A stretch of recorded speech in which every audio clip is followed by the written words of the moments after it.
Take Back Your Health Now, Episode 7. You're listening to the Take Back Your Health Now podcast, the show that interviews the top doctors, athletes, trainers, and entrepreneurs to help you find the holy grail of health. Now here's your host, Dr. Dan Margolin.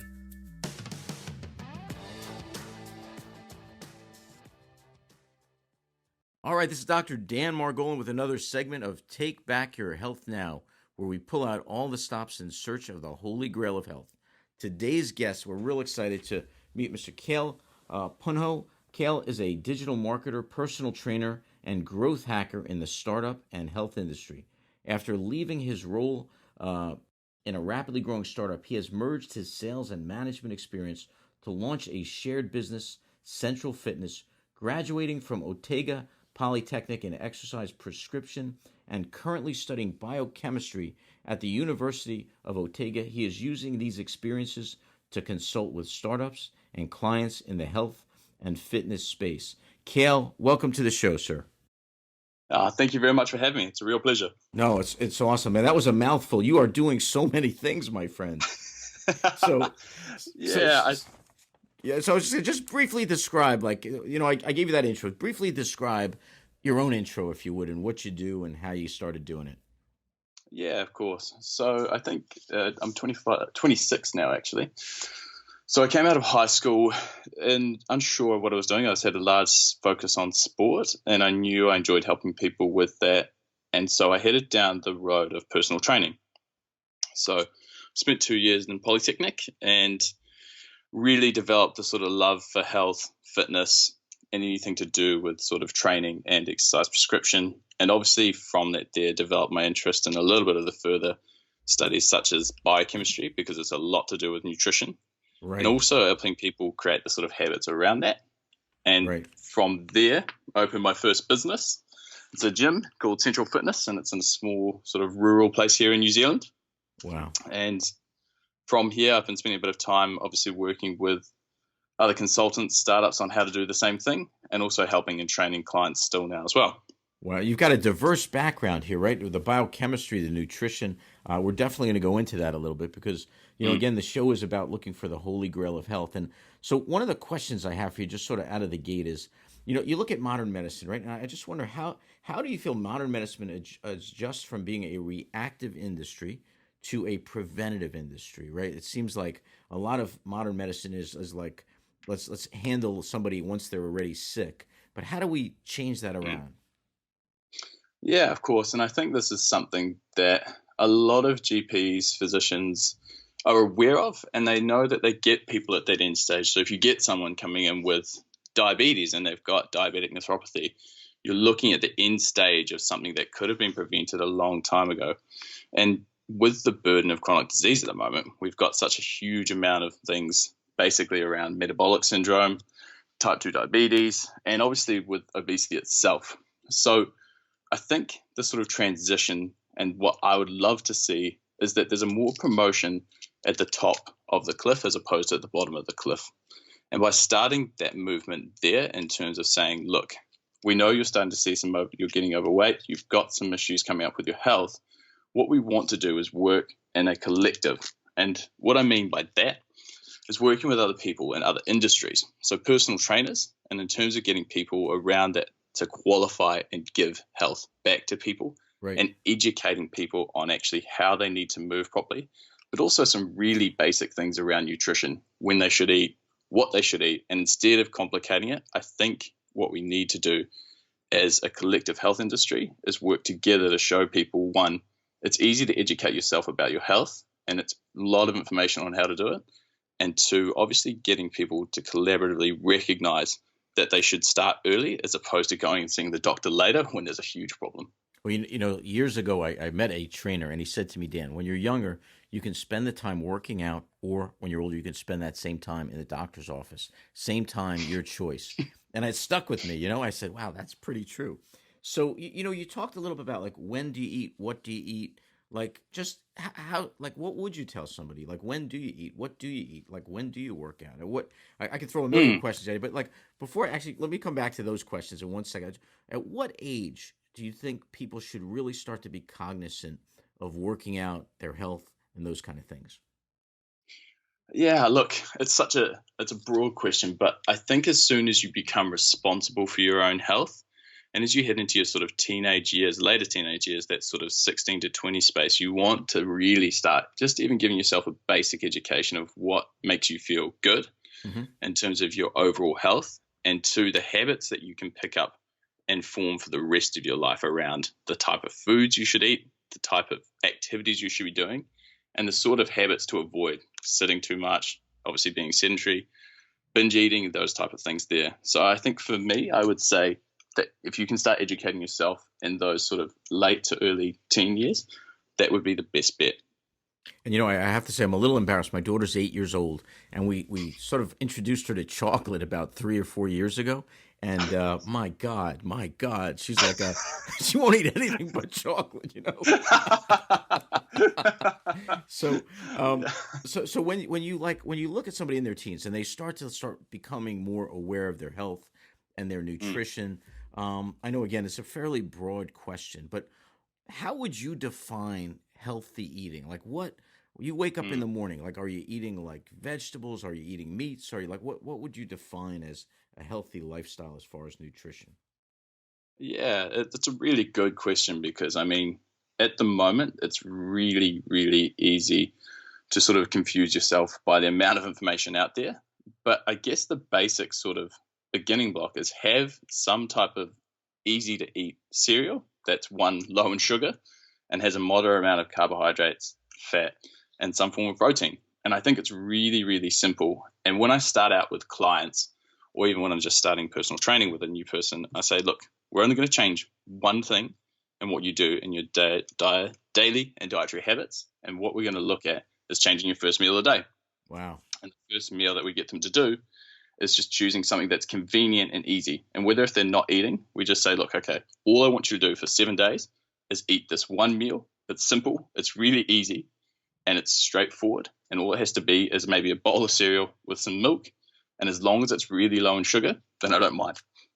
Wow. Well, let me ask you, the people that come to you, like what do you see their normal habits like? Or what are they eating? Are they skipping breakfast? Are they having Diet Coke for breakfast? I mean, what are you seeing? Like, Yeah, I think that there's a huge disparity, and I mean, there's a lot of, I mean, debate around people when they say, okay, look, should I be intermittent fasting, and then should I not eat until lunchtime, or should I start focusing on trying to eat now?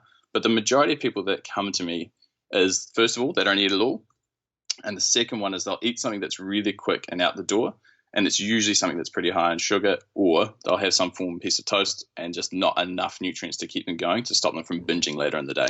so the bread and all those things will turn right into the sugar anyway. So you're pretty much like Yeah, well, you get that's that it. little You see them burst. eating really sort of basic carbs, and then they're just, one piece of white bread with jam on it, and it's like, okay, cool. Well, insulin's going to skyrocket, and you're going to feel bad. It's pretty much starting out from the start of your day. Now, Ken, are you seeing like more average people or more athletes, or like what percentage of your business would be, more athletes or versus more Mm. average people? Yeah, so I like to have a mix, and that's a personal preference for me because an athlete is really dedicated to what they do and how they train. Hmm. So if I say to an athlete, look, you need to change this dietary habit and you need to change this form of your training and you need to make this time to foam roll throughout the day, they'll do exactly as I say. Right. Whereas if I work with general clientele, it's a lot slower process. And like I mentioned earlier, it's habits become the sort of foundations for the rest of your life. So the formation and the starting blocks are a lot slower. So I try and make it 50-50 because I like to see what the learning curve is for a new client who comes in. And then an athlete, obviously, I can tell and train and see sort of results immediately. Well, when you see somebody like that that's going to change their habits, I think it's brilliant. You do one thing at a time, right? You do one Mm. change. How long will it take someone to actually turn that into a habit where that they're actually going to continue with for the rest of their life?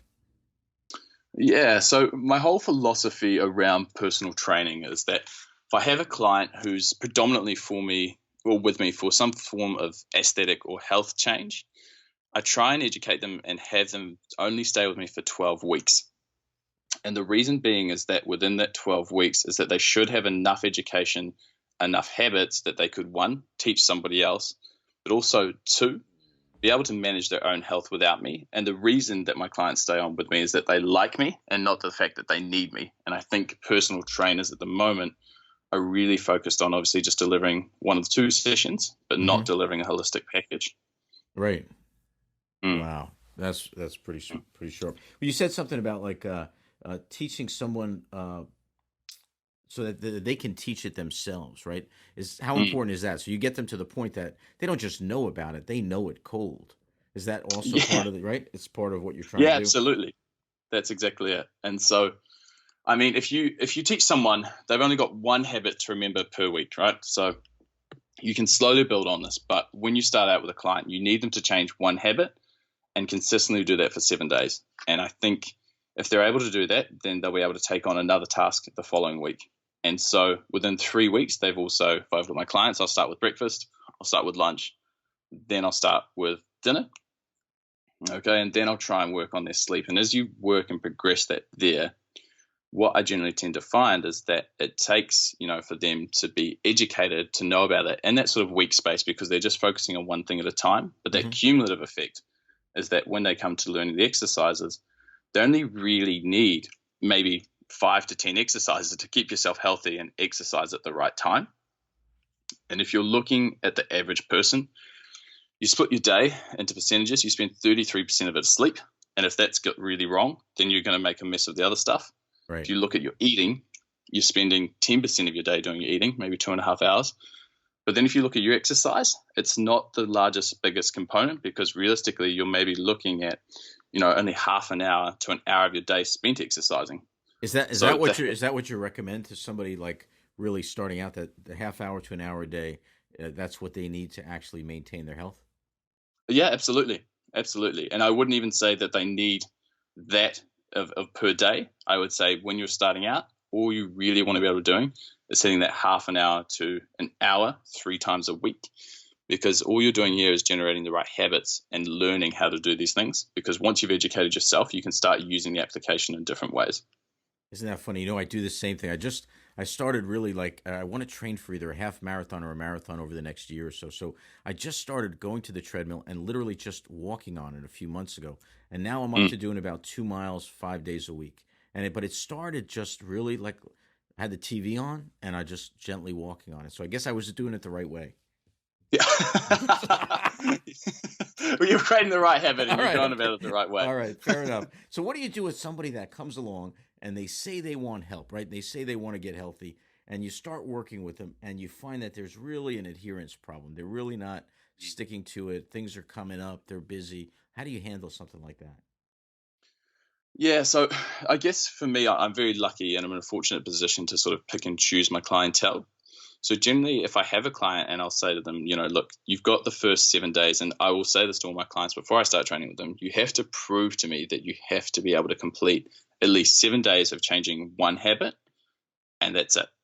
So if they can't do that, I usually don't train with the person, because it shows me they're not prepared to make the change. And if I get someone coming back to me saying, hey, look, I'd love to make that change, I then sort of redefine the value of what they're after. And usually it comes down to, if it's someone, it's like, hey, do you want to see the longevity to be around with your children and actually continue doing what you're doing so you're there when they're growing up? Or do you want to be disease-ridden or a little bit, crippled in that space, and actually, give them that value proposition? Because ultimately, most people do know they need to make some form of change. It's just actually creating the habit around that. And I guess, if they're adherence problems, then they're really not ready to commit. Kale, the people that are coming to you, like just not the athletes, but the average people, are they obese? Are they diabetic? Like what's usually the thing that's prompting them? Because I got to assume a lot of these people have had this problem for a while, and then all of a sudden there's that come to God moment where they're like, I got to handle this. What is that come to God moment that you see a lot? And so it's something hard, because it's a pain point for a lot of people, and most people will come to you and they'll present in a different way. So they'll come to you and say, hey, I'd just like to get more fit and toned. And it's like, okay, well, why would you like to do that? And then you zone in and they'll say, well, I've sort of been overweight for 2 years. And okay, well, from there, you're overweight. You've got this, and how long have you been overweight? And they'll say maybe, obviously that 2-3 year mark now. And they'll say, okay, well, ultimately, what's the biggest catalyst for your change here? And more often than not, they want to be happy with themselves. And I think what I usually find is that the biggest group of people I get are usually that sort of diabetics or overweight people who would generally have a lack of self-confidence from being that way from a very long time. Wow, and it comes to hit that breaking point. Wow. So to some degree, changing their habits is also allowing them to start to have a win a little bit, where they're actually able to like change their habit for a week and they start to feel a little bit better. So you're actually gradually building them up for that. I love it. Yeah. And I think, it's really important. Small change is obviously still change. And so when you get people seeing some significant difference in the way that they're eating or way that they're feeling, and usually if you don't eat breakfast or if you're having some sort of, poor breakfast, when you change it to something that you enjoy or that's going to make you healthier, you notice that difference within 7 days. Then you can actually, from a nutritional standpoint, you're saying that if you start to cut out, like, what do you think about aspartame and some of these artificial sweeteners as opposed to sugar and their effects and stuff like that? Do they realize that it's having an effect? Like, how have you seen that at all? Yeah, and I think that's a lot. You talk to someone and they're like, I'm having Diet Coke, and I'm like, okay, cool. Well, one, if you're having just that for breakfast, you're having a little bit of caffeine, and from there you're having some fake sugars and that type of thing, and they're still getting that crash. And as you know, that like aspartame still mimics the same single carbohydrate, and in that respect, you get to see those people actually having those lows, just the same as if they were having a high amount of sugar. Right. So a lot of them, they don't really recognize that there's still that similarity. They just think they're making a better option, and it's realistically just educating them on that saying, okay, look, that's probably not your best option. This is why, and showing them those similarities. I've got to tell you, it's one of those things that is so shocking because I've known about that for so many years. When you know something that's so commonplace to you, and then you start to talk to a patient, and it's almost like they fall over because they never heard that from their own medical doctors and stuff like that. You're like, seriously, have you been living under a rock? Like, what? Yeah. Right? What the hell are you talking about? Like, it's one of the reasons that we started doing this show, because like just some of the things that were so obvious that you see so many people falling into that trap, and just the fact that something said diet this, they associated that with organic or healthy this. And in my world, it's the complete opposite. So you're pretty much finding the same thing, where it's really like the almost the opposite. What they believe from the television or whatever kind of education they're having, oftentimes is almost the complete antithesis of the truth. So it's really just they've been poorly educated into this kind of a condition. Yeah, and that's it though. It's marketed to them in a way that, and they've been educated that this is associated, the word diet is associated with health. And so, you and I, obviously, we spend our time looking at this type of thing, and we're so saturated with obviously having knowledge around what is healthy. But for when you get someone who comes to you, that first knowledge barrier and breaking it down for them is such a shock, because they've always associated that type of health with obviously saying, right, diet, and actually that's healthy. And it's just a really horrible marketing ploy. It's terrible. It's terrible. Okay, let me ask you. So, we're in search of like that holy grail of health, right? So I've seen people, like I say, age, and unfortunately I've been doing this for 30 years, and they're sicker now than to some degree they were when I first started in practice. Just something I noticed, more neuropathy, right, where they have they don't feel their feet as well or their hands. What do you think is causing this? Like, what are the from your viewpoint, if I were to speak to my audience and say, listen, here's the most important things that you should be aware of as you age, like what would those things be? How would we avoid them? Go with that. It's a hard question, because there's obviously a lot of plausible things, but the biggest one that I believe personally, and what I think reflects in most people's lives, is a lack of education around what is the right thing and what is the wrong thing. And so I'll extrapolate on that as in saying the holy grail is that actually being able to educate yourself around your own health will allow you to teach others, but also be able to set habits for yourself in the long run. And so at the moment, as we said, we just talked about having the Diet Coke, an education around that is that, you've still got aspartame and those types of things that have been associated with health, but they don't know. So like I said, taking it back to that sort of 16 to 20 years age and start forming habits around looking into, okay, one, personally, what makes me feel good? And two, you can pretty much assess straight away if you're getting fat or if you're getting something wrong with your body. If you're starting to get overweight, you can see those changes very, very quickly in the mirror. So recognizing what type of foods and things that will actually help you improve, and just getting a very basic education on some very simple exercises, I think is probably the holy grail, because if you want to start early, you're going to have a lifetime and a huge longevity of actually educated health. Wonderful. Let me ask you a question, Kale. Where, like, if you look at what information is available, some of it that they're actually, if they were to try to educate themselves, would not be necessarily correct. Again, we talk about the diet and stuff like that, right? So what would you recommend as resources, or how would you say somebody could actually get educated in the correct nutrition, correct exercise? How would they do that? Yeah, so that's a really, really good question, because, I mean, if you look at schools, there's a huge sort of misunderstanding with the food pyramid in itself and the way it's taught. So you have that. Well, tell me about that. Tell me about that. What do you mean? Well, I mean, if you look at, traditionally, what the type of things that were coming up within the food pyramid and the food education itself, there was a lot of misinformation in terms of what was given out to people and what people were teaching as nutrition.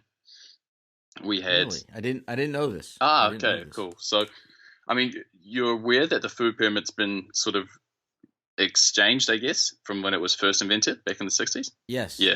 So yes. The rejig around that is that they've made some changes to obviously cut out some of the things that were obviously saying, this is a higher priority than other foods, and the incorporation of certain fats and that type of thing. But that type of information is still really, really hotly debated. And as a teacher, like, they don't really have the right information they're taught, but they're told to actually deliver this. And this might be a specific thing, but a certain syllabus around health and nutrition that is, I guess, quite confusing for students if you were to look on the internet and find something else and something different. Right. So in terms of educating yourself, what I would suggest, and starting from point one, is find maybe a trainer, a good doctor, and sit down with them and say, okay, cool. Look, I know I've got some starting points and things that I need to improve on. What would you recommend are the best actions now for my diet, and where should I start? And just simply taking a log of what you've got. And then the second one too is that it only takes maybe 5 to 10 exercises. And I can list them off right now. You can learn how to squat, you can learn how to deadlift, and you can learn how to do press-ups, you can learn how to do pull-ups, and you can learn how to do a prone hold. And that's 5 exercises that you can use by changing every day to actually give your own health and actually make you sure that you're active enough to continue doing what you're doing. And so what I recommend is people starting out that they have this conversation with their doctor early on if they're still confused about it. And the second one too is find a personal trainer, because for a trainer to teach you those things, it's not going to be too difficult.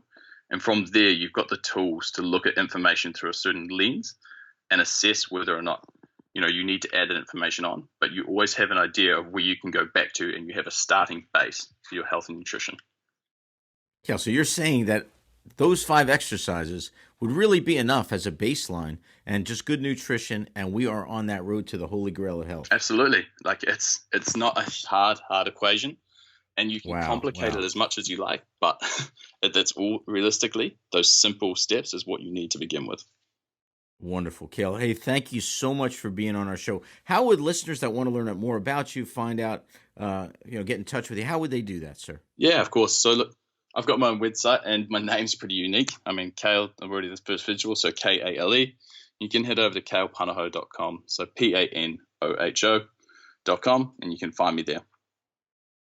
Kale, I want to thank you so much again for being on our show. It's awesome. I think our viewers, our listeners are going to get a lot out of it, and I really appreciate you being on it. Awesome. Thank you so much for having me, Dan. I really appreciate it. Thanks for listening. Check out the show notes over at drdanspeaks.com. If you're loving the show, head over to iTunes and leave us a review, and we'll catch you next time.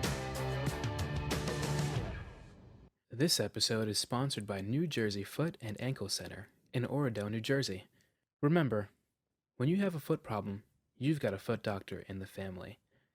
Weekend and evening appointments are available. Call us at 201-261-9445. Once again, that's 201-261-9445. 9445. This episode is brought to you by Slate Media Productions. For more information, please visit slatemediaproductions.com. Voiceovers for this episode were provided by Randy Ramos Jr. To see and hear more of his work, visit randyramosjr.com.